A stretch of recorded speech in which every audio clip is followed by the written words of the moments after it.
안녕하십니까?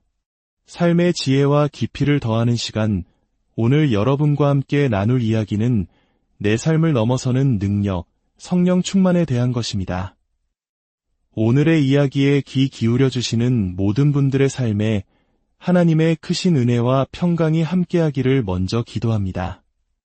만약 이 이야기가 여러분의 마음에 울림을 준다면 이 은혜를 주변 사람들과 함께 나누어 주십시오. 구독과 알림 설정을 통해 이 지혜의 여정에 계속 동행해 주시는 것 또한 하나님의 말씀을 널리 전하는 귀한 사역에 동참하는 길이 될 것입니다. 여러분, 혹시 이런 질문을 스스로에게 던져본 적 있으신가요?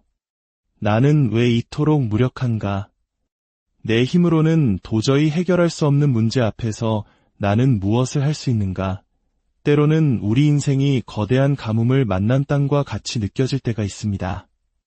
모든 것이 메마르고 희망의 샘은 바닥을 드러낸 것만 같습니다.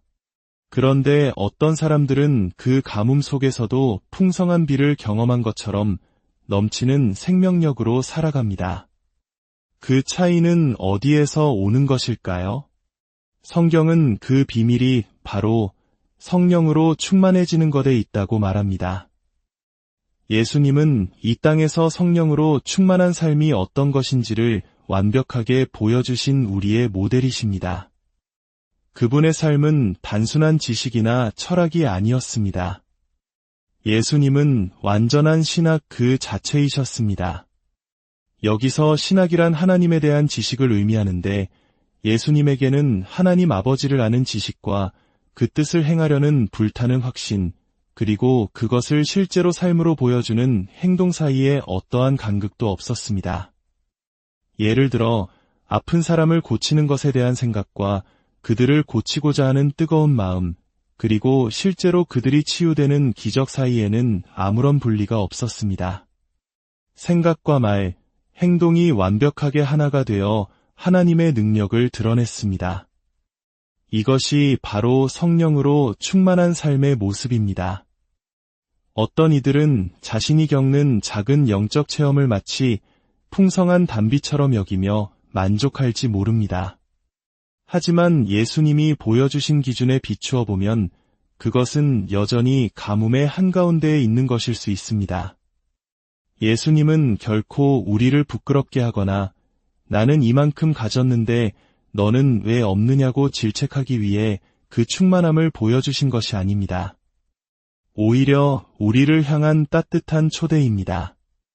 내가 너희를 위해 이 길을 열어두었으니 너희도 이 충만함을 추구하라는 사랑의 부르심인 것입니다.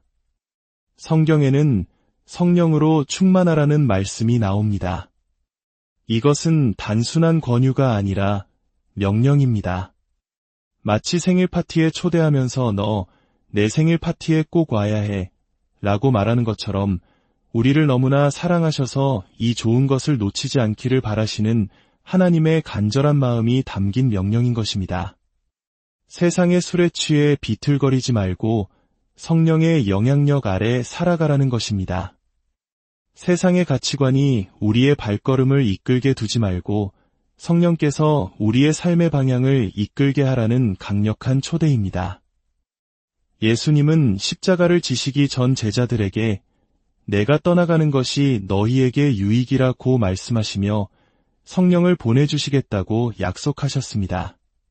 그때 예수님은 성령을 또 다른 보혜사라고 표현하셨습니다.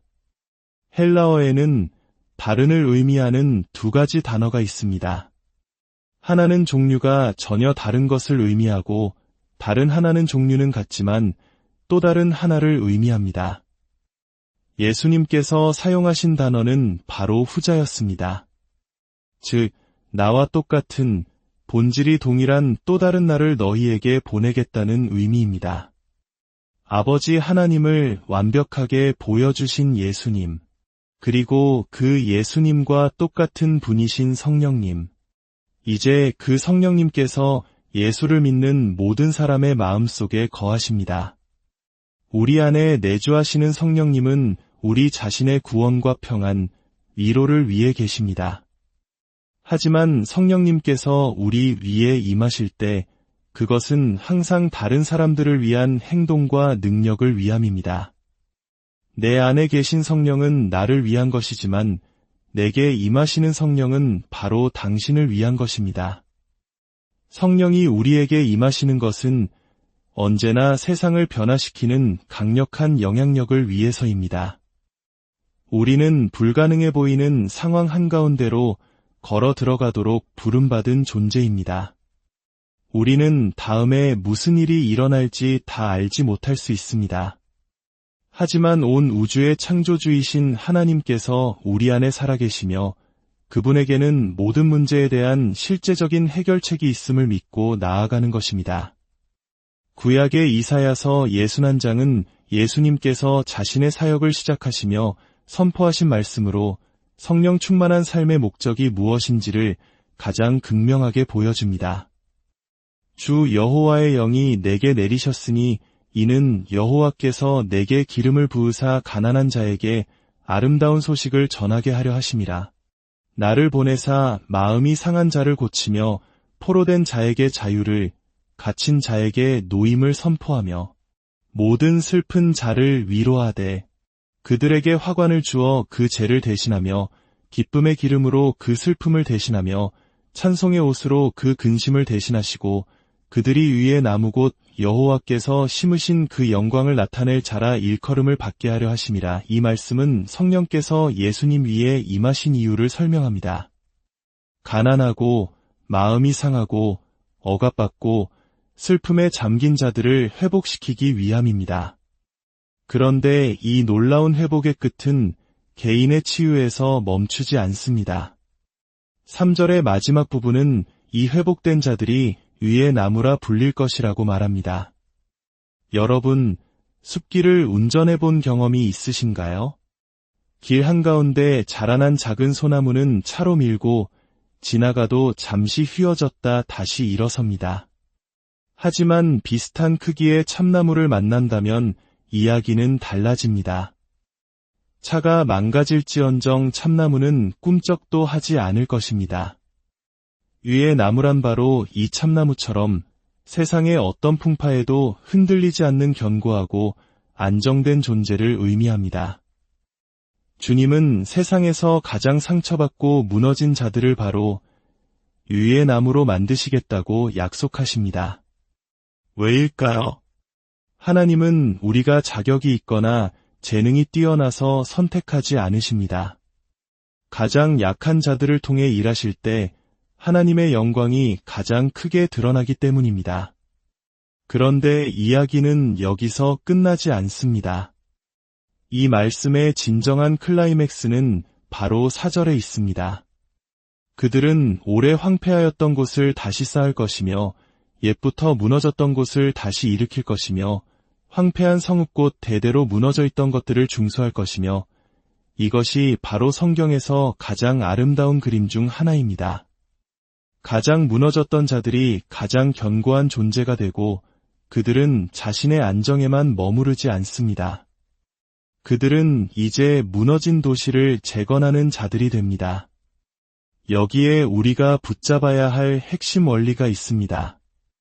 만약 무너진 사람들이 치유받지 못한다면 무너진 도시는 결코 재건될 수 없다는 것입니다. 우리는 우리 사회와 도시가 회복되기를 간절히 기도하지만 그 시작은 바로 성령으로 충만한 사람들이 일어나는 것에 있습니다. 성령의 능력으로 한 사람 한 사람이 치유되고 중독에서 벗어나고 두려움과 불안을 이겨내고 창의적인 삶을 살게 될 때 그들이 바로 위의 나무가 되어 가정을, 공동체를, 그리고 도시를 재건하는 주역이 되는 것입니다. 마가복음 9장에는 귀신 들린 아들을 둔 한 아버지가 등장합니다. 그는 먼저 예수님의 제자들에게 아들을 데려갔지만 제자들은 아이를 고치지 못했습니다. 그들은 이미 수많은 치유와 기적을 경험했던 실력 있는 사역자들이었음에도 불구하고 실패했습니다. 희망이 절망으로 바뀌는 그 순간 아버지는 예수님을 발견하고 아들을 그분께로 데려갑니다. 예수님은 단번에 악한 영을 쫓아내시고 아이를 온전하게 하셨습니다. 제자들은 충격에 빠졌습니다. 그리고 조용히 예수님께 와서 물었습니다. 어찌하여 우리는 능히 그 귀신을 쫓아내지 못하였나이까? 예수님은 대답하셨습니다. 기도 외에 다른 것으로는 이런 종류가 나갈 수 없느니라. 많은 사람들이 이 구절을 통해 돌파구가 필요할 땐 금식하며 기도해야 한다는 공식을 얻습니다. 물론 그것은 매우 중요한 원리입니다.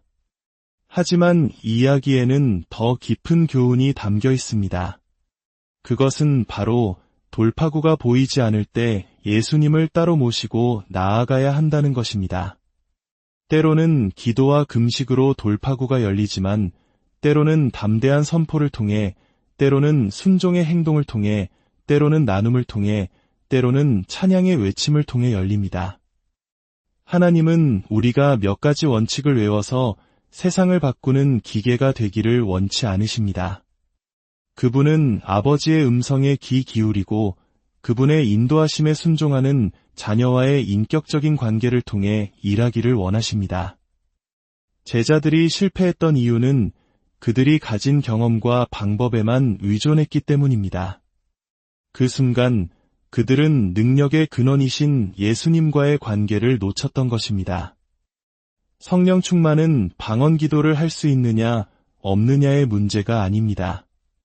그것은 마치 약속의 땅을 향해 요단강을 건너는 것과 같습니다. 기적적으로 강을 건넜다고 해서 강가에 평생 머물러 서 있는 것이 목표일 수는 없습니다. 강 저편에 우리가 경작해야 할 포도원과 우리가 살아야 할 집, 즉 우리가 감당해야 할 사명이 기다리고 있습니다. 방언은 중요하지만 그것은 더 큰 목적을 향한 시작일 뿐입니다. 진정한 성령의 충만은 결코 우리가 무엇을 담고 있느냐로 측정되지 않습니다. 그것은 우리를 통해 무엇이 흘러넘치느냐로 측정됩니다. 물이 가득 찬 병은 그 자체로 완전해 보이지만 진정한 충만은 물이 넘쳐 흘러 주변을 적실 때 증명됩니다. 우리 삶에서 흘러넘치는 사랑과 능력, 지혜와 긍휼이 바로 우리가 성령으로 충만하다는 증거입니다. 그것은 우리가 무엇을 소유했느냐가 아니라 무엇을 내어주느냐로 드러납니다. 이것이 바로 세상의 원리와 정반대인 하나님 나라의 신비입니다. 어제의 놀라운 간증이 오늘의 갈망을 대신할 수는 없습니다. 어제의 경험 때문에 오늘 하나님을 더 찾지 않게 된다면 우리는 스스로 성장과 성숙을 멈추기로 결정한 것입니다. 하나님은 우리를 계속해서 더 깊은 관계로, 더 큰 충만함으로 초대하고 계십니다. 이제 함께 기도하기를 원합니다. 여러분의 자리에서 조용히 마음을 모아주십시오. 하나님 아버지, 오늘 우리에게 성령으로 충만한 삶이 무엇인지 말씀해 주시니 감사합니다. 예수님께서 보여주신 그 완전한 삶을 우리도 사모합니다. 우리 안에 잠자고 있는 영적인 갈망을 깨워주시고 세상의 것들로 채워졌던 마음을 비우고 오직 성령으로 채워주시옵소서. 우리 안에 계실 뿐만 아니라 우리 위에 강력하게 임하여 주시옵소서. 그리하여 우리의 손길이 닿는 곳마다, 우리의 발길이 머무는 곳마다 상처 입은 자들이 치유되고 묶인 자들이 자유케 되며 절망에 빠진 자들이 희망을 얻게 하옵소서. 우리 각 사람을 이 시대의 의의 나무로 견고하게 세워주셔서 무너진 가정과 사회를 다시 세우는 재건의 도구로 사용하여 주시옵소서. 어제보다 오늘, 오늘보다 내일 더욱 주님을 갈망하며 성령의 충만함 속에서 살아가는 우리 모두가 되게 하여 주시옵소서. 이 모든 말씀, 우리를 구원하신 예수 그리스도의 이름으로 기도드립니다. 아멘. 여러분의 남은 한 주간의 삶이 주님의 능력 안에서 승리하는 복된 시간이 되기를 축복합니다.